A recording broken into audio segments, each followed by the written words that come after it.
I was a little bit inspired from the content that I had originally planned for this channel, which was to do more of like a booktube thing because I am a pretty big reader.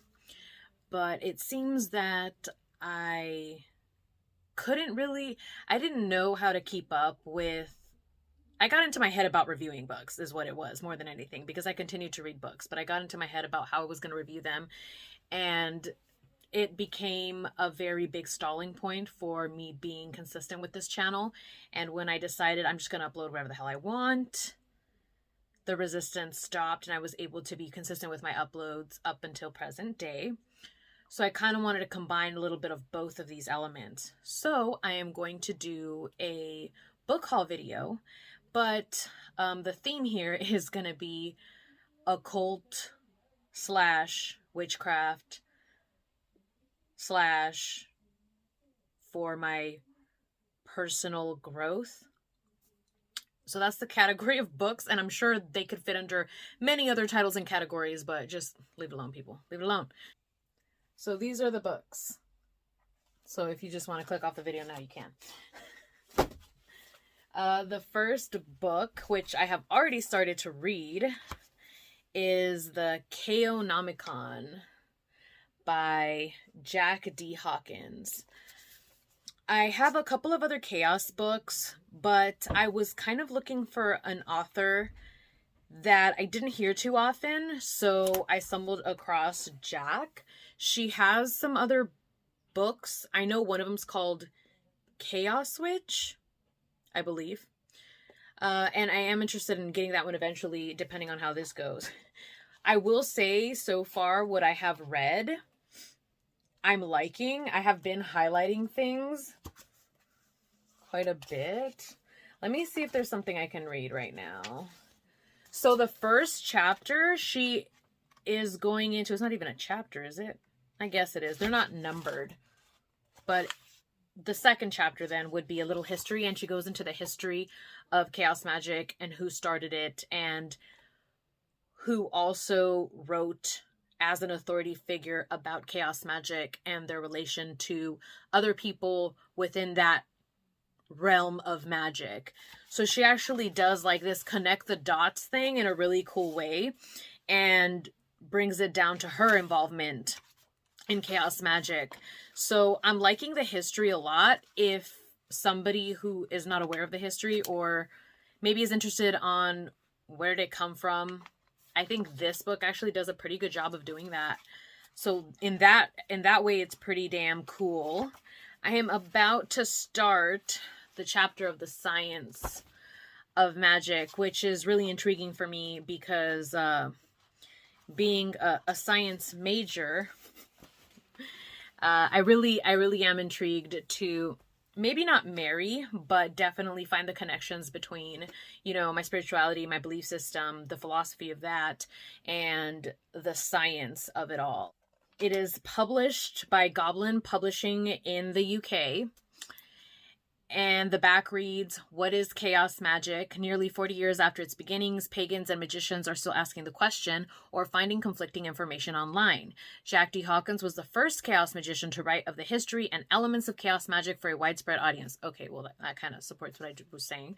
Now in this new volume, that history is expanded and the concepts, specialist terms, and culture associated with chaos magic are clarified for a new generation of magicians. Basic concepts and methods, associations with Discordianism, and the teachings of magicians of the past, advice on how to survive the natural chaos which plagues those who choose the magic path, or more precisely are chosen by it, are interspersed with perspective of the perversities of magic and the convoluted landscape of life with which the magical path leads us through, with some practical advice and basic spells designed to work within the very world of chaos wherein magic finds its direction. This book is simple yet unequaled source book for dealing with the unpredictability of magic in a multiverse of natural chaos. I don't think I ever read the back before. And reading that last paragraph really makes it sound like it's for people who maybe aren't even interested in practicing chaos magic. But yeah, so I'm enjoying this one so far. So the next book is The Mexican Witch Lifestyle, and this is something that I have been waiting to come out for a while. I follow Valeria on Instagram, and the reason I found her was because I was just desperately trying to find Mexican witches or Mexican magic practicing witches that practice Mexican magic. I don't know. I think I'm making sense. But there's very few who are known in the social media platform compared to different types of witches. And so she popped up and I followed her. I like her. I don't know a whole lot about her, like, personally. But when I saw she was coming out with this book, I thought I'll support her. And I got, I pre-purchased it, and then I got it, I think, sometime last week. And it's just basically a book on the lifestyle. It's nothing super heavy. I have not finished reading it. I just started flipping through a few pages, reading part of the intro. And I like what it has to say. There are some things that maybe I would say a little different, but that's like a personal preference thing, not because, oh my God, she's wrong or anything. And just to kind of show you, she tries to give you a little bit of a lot. So it's not going to go really in depth about one thing, but it is going to try to give you a broad strokes type of approach to her exact Mexican witch lifestyle. It says, Valeria Ruelas is a gay Chicana indigenous bruja. Bruja meaning witch. Brujex is using the letter X at the end so that it's a gender neutral term. Like, witch is gender neutral in English, but in Spanish, bruja has A at the end, which makes it feminine. Brujo would make it masculine. So brujex is our way of basically saying it's inclusive of all genders or non-gender conforming people. Moving on. Renowned witchcraft author, tarot reader, artist, and spiritual teacher. She/they is a trailblazer in the witchcraft community who has appeared on Spotify's Viva Latino as their first ever celebrity tarot reader. Cosmopolitan has named them one of the most influential witches in the world. A resident of Albuquerque, New Mexico, Valeria is also the owner of a witchcraft store on Etsy called The Mexican Witch Store. So that's a little bit about her. I don't think I want to read the back of every single book because then I'll be here forever, but maybe that's what you guys want. I don't know. Let's see a little bit more. It says her expertise and upbringing provide an introductory handbook for brujeria, including a complete guide to common crystals, essentials for your altar, an introduction to tarot, spells to bring luck, love, and good fortune, the secrets of Santa Muerte, and how to respectfully shop at a hierberia or botanica. Next book. Curanderismo by Maria Silva. Yes. So the ultimate guide to Latin American folk healing and shamanism. I think I've mentioned Curanderismo a couple of different times during the Neo-Pagan November Challenge. And basically, this is just another one added to my collection of all the Curanderismo books that I own. Maybe I'll do a video on just those books later. However, I became kind of obsessed with learning about Curanderismo because I went from not wanting to know anything about Mexican folk magic to wanting to know everything. And this was one of those, like, now if I see a book that says anything about it, I want to have it. And this wasn't that expensive. And it wasn't that long. And I thought, intuitive buy, sure, why not? So I can't wait to read what they have to say because everybody's perspective is a little different. And yeah, I look forward to this one. Let's see what the back says. It says, discover a new way to heal through Curanderismo and change your life forever. Wouldn't it be amazing if you could free yourself from having to take pills and medications all the time? Are you looking for a way to treat more than just your physical health? Do you need some help in your spiritual life? Curanderismo is an alternative form of medicine that has been around for over 1,000 years. It originates from South America, specifically Mexico, but can also be found in neighboring countries. Drawing from diverse spiritual, cultural, and religious beliefs, it combines practices meant to heal the soul, mind, and body. While Western medicine may be quick to act, it is limited in its abilities. It doesn't cover the full range of problems that a person experiences. Our earthly vessel is an interconnected set of systems, including the mind, body, and spirit. Curanderismo is a holistic approach that helps heal the entire being rather than just solving one problem in one system. The next book, The Medicine Bag. I know it looks like there's a theme here, kind of, but it's just kind of where my practice is right now, I guess. So the medicine bag is, I probably think, that's debatable, one of the most popular books out of the ones that I got. So the medicine bag, Shamanic Rituals and Ceremonies for Personal Transformation by Don Jose Ruiz. Anyways, so Don Jose Ruiz is actually a shaman.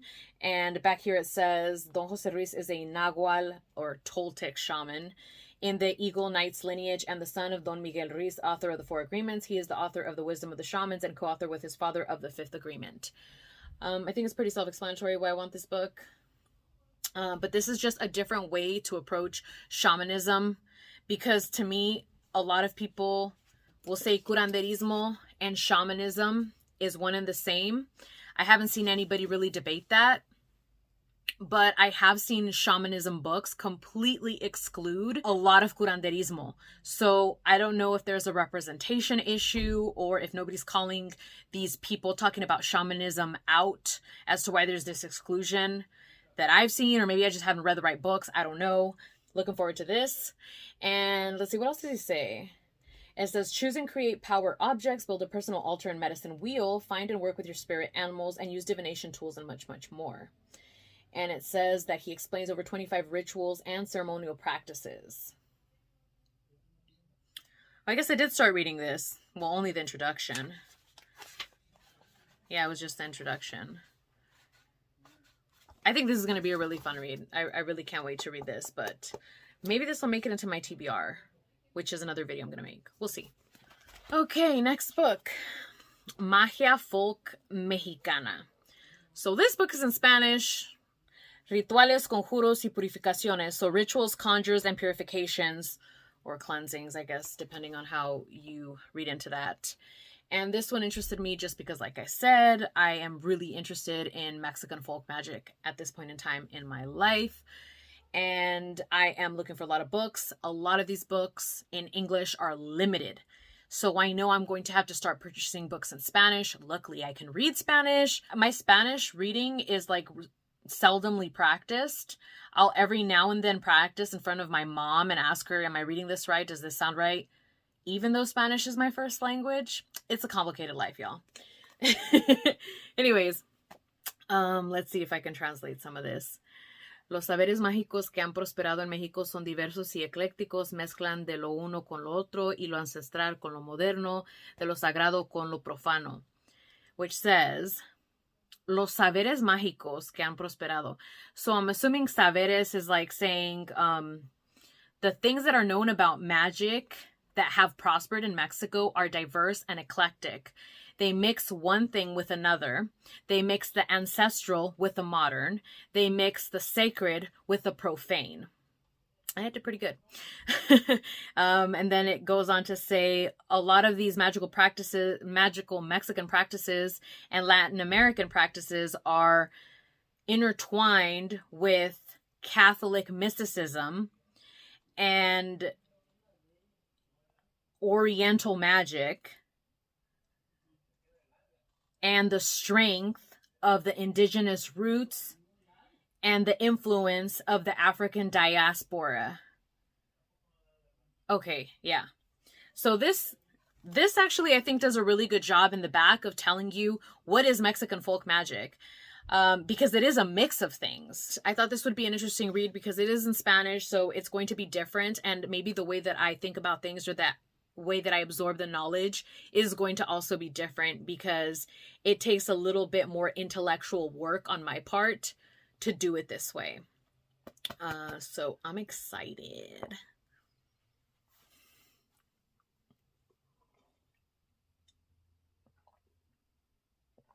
My throat was getting so dry.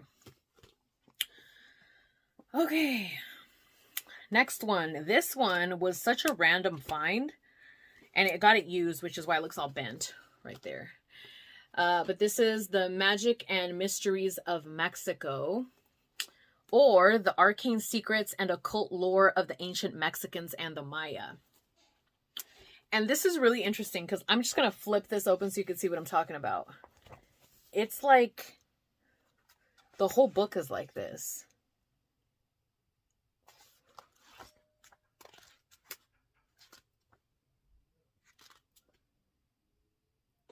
And maybe the intro says like something along the lines as why it looks like that. But it's almost as if they were taking it from like some kind of like ancient book or manuscript and decided to like rebind it and make it into a more modern, I don't know. So the back reads, this work has been selected by scholars as being culturally important and is part of the knowledge base of civilization as we know it. This work was reproduced from the original artifact and remains as true to the original work as possible. Okay, that makes sense. Therefore, you will see the original copyright references, library stamps, as most of these works have been housed in our most important libraries around the world, and other notations in the work. This work is in the public domain in the United States of America, and possibly other nations within the United States. You may freely copy and distribute this work, as no entity, individual or corporate, has a copyright on the body of the work. As a reproduction of historical artifact, this work may contain missing or blurred pages, poor pictures, errant marks. Scholars believe that we concur that this work is important enough to be preserved, reproduced, and made generally available in the public. We appreciate your support of the preservation process and thank you for being an important part of keeping this knowledge alive and relevant. So this is going into some important texts according to actual scholars. And I'm interested to see how this goes together with some of the other books that I have that are related to Mexico and Mexican folk magic, and see if maybe there's some stuff that doesn't make sense or some stuff that they all have in common. That would be really cool to compare and contrast for sure. And I have one more book. Mastering Magic. Now this one, I have the Psychic Witch book. This one's much thicker. She's chunky compared to the Psychic Witch book, which is right there in the back. It says, create personalized and soul-stirring magic with best-selling author Matt Oren. I have not done every single exercise in Psychic Witch, but the ones that I have done, I liked. I did tweak some, which I think is something that you should feel free to do always with anything. But it really added to my practice, and I'm definitely glad that I got it when I did. I have learned a couple of things since then that differ a lot from some of those exercises, but I think it's a really good starting point if you don't know where to start with certain visualizations and key things that many practitioners should probably at least know about, if not, you know, have in their little toolkit.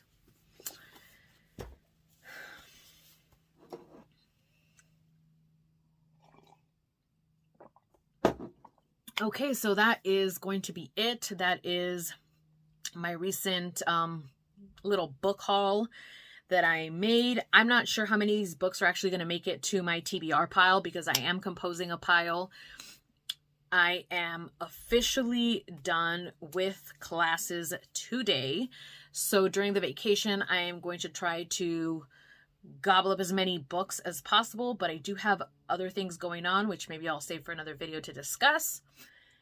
I am excited, but also very ambitious, apparently, about how much reading I can do. But yeah, see you guys next time.